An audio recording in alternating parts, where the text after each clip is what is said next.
BJP tempo बनाने में तो वैसे ही आगे रहती है। इस बार आप इस 65% से ज़्यादा वोटर टर्नआउट को उपचुनाव में किसके पक्ष में देख रहे हैं?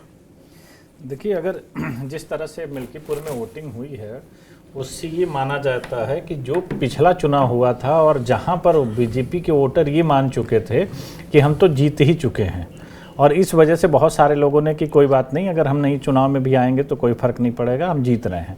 और उसका जो परिणाम आया वो बड़ा बीजेपी के लिए दुखद रहा है।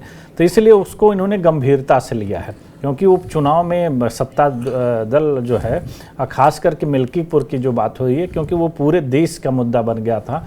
आपने देखा होगा कि जितना भी गठबंधन था, मैं समाजवादी पार्टी की केवल बात नहीं कर रहा हूँ, पूरा गठबंधन उनको एक ब्रांड एम्बेसडर के तौर पे अवधेश प्रसाद जी को पेश कर रहा था कि बीजेपी अयोध्या भी हार गई।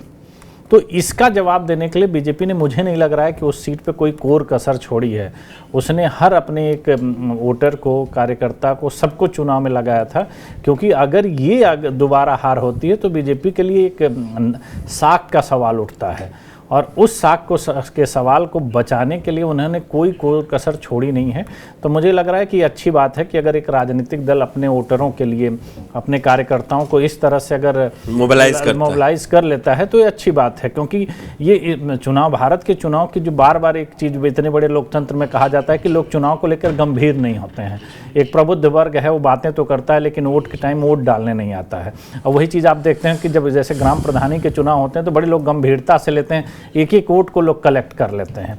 तो ये मिल्कीपुर का चुनाव मुझे ऐसा ही दिखाई दे रहा है कि लोगों ने पूरे एक एक वोटों को कलेक्ट किया है, और ये जो प्रयास है बीजेपी की तरफ से ज़्यादा किया गया है, क्योंकि उनको अपनी इस पूरे चुनाव में एक साख बचानी, क्योंकि एक विधानसभा से कोई फ़र्क नहीं पड़ना है, लेकिन अगर वो इस चुनाव को हारते हैं तो पूरे देश में एक गलत मैसेज जाता है, जो अयोध्या के तौर पर उनको अभी पिछले 6-7-8 महीने से झेलना पड़ रहा है। तो मुझे नहीं लग रहा है कि वो इस तरह की कोई गलती करने की गुंजाइश रखेंगे, तो इसलिए उन्होंने ये प्रयास किया है।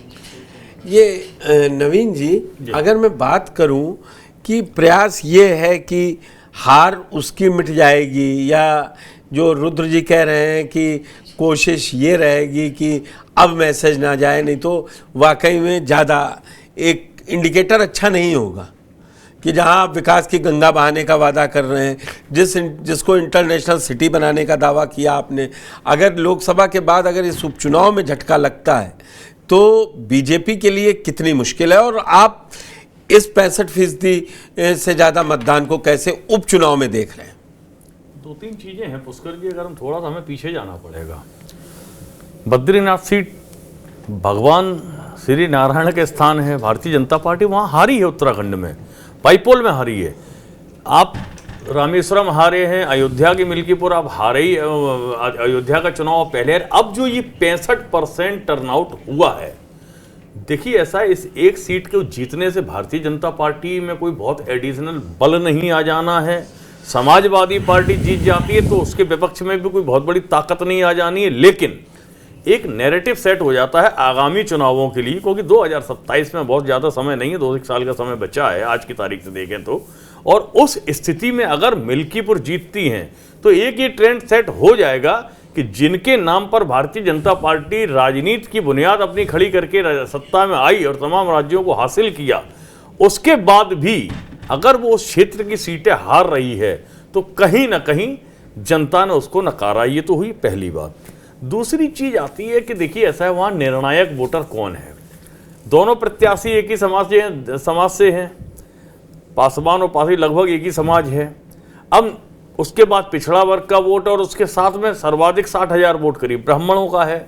मैं ये मान के चलता हूं कि अगर ब्राह्मण वोटों को लुभाने में सपा सफल रही होगी तो 30 से 40% में कहूँगा संभावनाएं हैं समाजवादी पार्टी वहाँ चुनाव जीत सकती है। अन्यथा ब्राह्मण वोट का जिस तरीके का ट्रेंड अभी तक उत्तर प्रदेश में रहा है, मैं समझता हूं अगर वो पूरा की पूरा डाइवर्ट होके भाजपा के साथ चला गया, क्योंकि दलित वोट आपका डिवाइड हो गया, अब जो बैकअप इधर से पिछले वर्ग का कुछ सब भाजपा को मिल गया और कुछ सपा में चला गया, तो निर्णायक तो ब्राह्मण ही रहा। और ब्राह्मण के बारे में ये माना भी जाता है, क्योंकि समाजवादी पार्टी के लोटन निषाद हों, राजकुमार भाटी हों, या उससे पहले स्वामी प्रसाद मौर्य रहे हों, इनका इस तरीके का वर्डिक्ट आया है। और सपा के लोग जो ट्वीट करते हैं, ट्विटर पर आज भी हम उनका देख रहे हैं, तो वो ब्राह्मण विरोधी मानसिकता के साथ चलते। लिहाजा मुझे लगता है कि मिल्कीपुर का जो मतदान है वो कहीं ना कहीं भारतीय जनता पार्टी के पक्ष में जाता दिखाई दे रहा है। बड़ी साफगोई से आपने कहा कि पक्ष में जाता दिखाई दे रहा है, तो फिर माहौल सेट हो गया रुद्र जी 27 के लिए। 10 में मतलब अगर ये जीत लेती है बीजेपी तो 10 में 8 उसके खाते की हो गई, फिर तो कोई दिक्कत ही नहीं है। फिर तो अब 27 में अखिलेश बेकार, और जो इंडिया गठबंधन का बुलबुला था वो फूट गया। ये इसलिए नवीन जी जो कह रहे हैं वो सही बात कह रहे हैं। कारण क्या है कि देखिए, बीजेपी की एक आदत तो हमेशा से रही है जो माननी पड़ेगी, वो अपनी गलती को जल्दी सुधारते हैं, उसको बार बार रिपीट नहीं करते हैं। जिस तरह से मैंने क्या कहा कि जो गठबंधन, ऐसा नहीं था, अयोध्या की सीट अच्छी बात है जीत गए, ऐसे बहुत सारी सीटों को सपा ने जीता है, लेकिन उसको जिस तरह से उन्होंने पूरे देश में दिखाया या विपक्षी गठबंधन ने दिखाया, उसमें उन्होंने ये दिखाया कि अयोध्या हार गए, ये नहीं था कि एक लोकसभा सीट जीत गए। अगर वो मैसेज इनके ऊपर अब जब काउंटर होगा, अगर मिल्कीपुर को फिर से ले लेते हैं, तो ये एक साख की बात है कि जो बार बार ये बात किया जाए। आपने देखा होगा कि अवधेश प्रसाद जी को अखिलेश यादव अपने बगल में बैठा रहे थे और इसी बात को दिखाया जाता संसद में कि उन्होंने वो जीत करके आए हैं, या ऐसे और बहुत सारे सीट हैं। जो समीकरण है जातिगत, जो समीकरण की हम बात करी जाए, तो ये समीकरण हर पार्टियों को पता होता है कि मेरा परंपरागत वोट कौन है, मुझे किस कैंडिडेट को खड़ा करना चाहिए। जैसे बात हो रही ब्राह्मण की, नवीन दुबे जी बता रहे हैं, आपने देखा होगा कि जो 22 के चुनाव के पहले इस बात पे अखिलेश यादव ने काफ़ी जोर दिया था कि ब्राह्मण वोट हमारे साथ आए। उसके लिए उन्होंने बहुत सारी जगहों पे बात हुई थी कि परशुराम जी के मंदिर बनाए जाएंगे, कुछ 100 जगहों की बातें करी गई या वोट दे, लेकिन वो धरातल पर होते नहीं दिखाई दे रहा, वो समीकरण नहीं बनाने में सफल हो पा रहे हैं।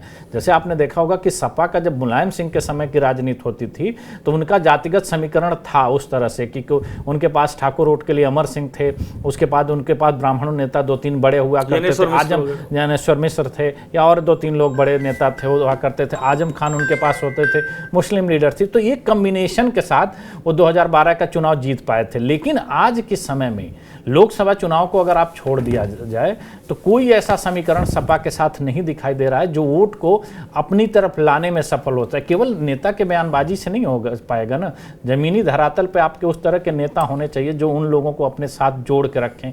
या जिस तरह की बातें हो रही हैं, आप बयानबाजी हो रही, सनातन पे अगर बात करी जा रही है और आपका नेता वहाँ पर चुप हो जाते हैं, तो ये बहुत सारी चीज़ें। और अगर ब्राह्मण की बात करी जाएगी तो सनातन की परंपरा के वो लोग ध्वजावाहक हैं, उनको कैसे आप सनातन से अलग करके देख पाएंगे। अगर सनातन का अपमान होता है तो इस चीज को तो सबसे पहले उन्हीं के का अपमान माना जाता है।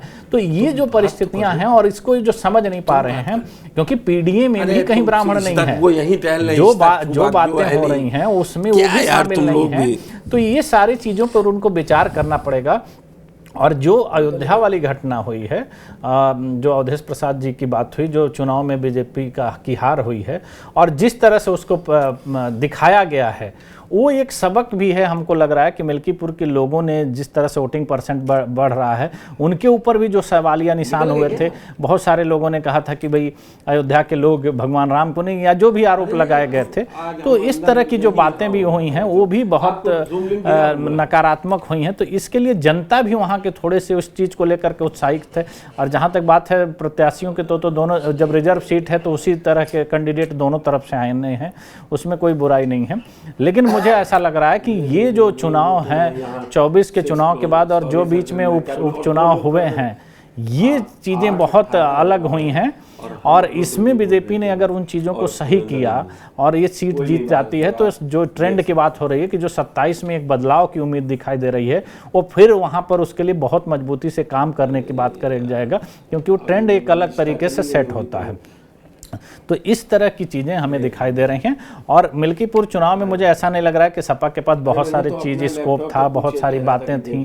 वो एक सत्ता के साथ का चुनाव होता है और उसको बदलने के लिए या तो प्रत्याशी ऐसा होना चाहिए कि जो बहुत ज़मीनी नेता हो, कि जनता से जुड़ा हुआ होना चाहिए, या सत्ता दल विपक्ष बहुत मजबूती के साथ चुनाव लड़ रहा हो।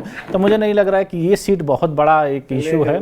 तो इस इशू में तो मुझे लग रहा है कि बीजेपी को बहुत अच्छा एज है और ये चुनाव जीत करके कुछ ज़्यादा तो नहीं कह सकते हैं, लेकिन कुछ तो इस अपमान को कम करने में सही रहेगी। अरे श्रीमती जी, कुछ तो सस्ता लो, बचत करो। नहीं श्रीमान जी, सब बढ़िया लो, रहने दीजिए। इसमें क्या खास बात है? थोड़े में ज्यादा स्वाद, यही तो है इसकी खास बात। वाओ मामा, क्या स्वाद है। अरे मेरे राजा,